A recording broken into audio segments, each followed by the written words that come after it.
The world's press, Nicholas Rushworth, is here. He's been leafing through the papers for us. Nicholas, starting off in Iran.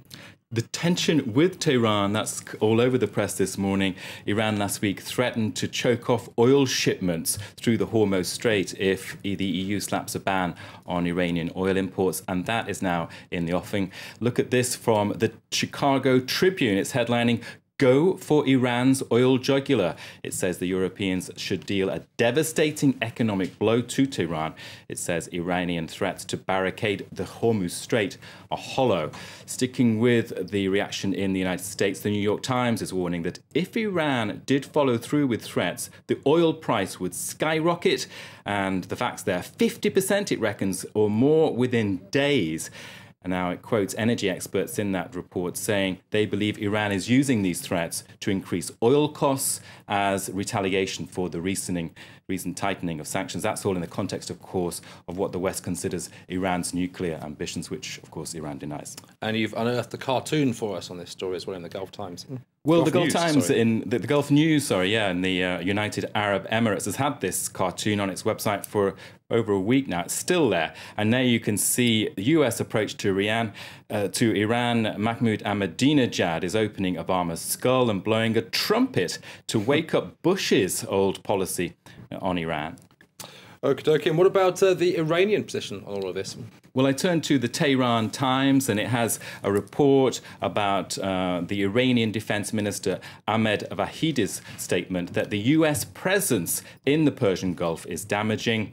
Now, the quote there in that article that struck me was this one: "The enemy is seeking to create a commotion about the Hormuz Strait issue and sell its arms to various countries in the region." So that's standoff language, if ever there is standoff language. Thanks to our colleagues on the Arab desk here at France 24, I was able to look at a piece by the editor-in-chief of Al-Quds Al-Arabi. That's the pan-Arab paper based in London. Now, that man, the editor-in-chief of Al-Quds, Abed Al-Bari Atwan, looks at whether this is, between Iran and the West, a question of psychological warfare or now the real thing.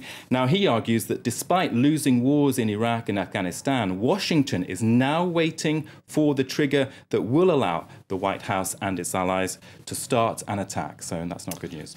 OK, talking of attacks, wars, you've got a piece for us about a new arms race unfolding. The Wall Street Journal Europe has got a two-page spread, an in-depth feature called "China Targets US Might by Bulking Up Its Military." It says that while US defense budgets are shrinking, China is building up a new class of ballistic missiles. Now, the paper there reports that they could strike a moving ship up to about 2,700 kilometers away. Now, that appears today in the paper as the US today will announce changes in its military strategy. It's going to cut around ground troops and beef up air and sea defences to cope with huge budget cuts over the next decade. OK, very quickly, Nick, a little item on a famous scientist, Stephen Hawking. One mystery still eluding him. Well, of course, we've gone through war on planet Earth. I saw a piece just to make a change, go out into outer space, and Stephen Hawking, possibly the world's most famous scientist, who's shed light on the nature of space and time and black holes, is telling The Guardian today that the biggest mystery for him in the whole world is women. They are a complete mystery, he says. Nick Rushworth, thanks very much for that roundup of the press. It's going to remind you now of the world headlines and another deadly day in Baghdad as a series of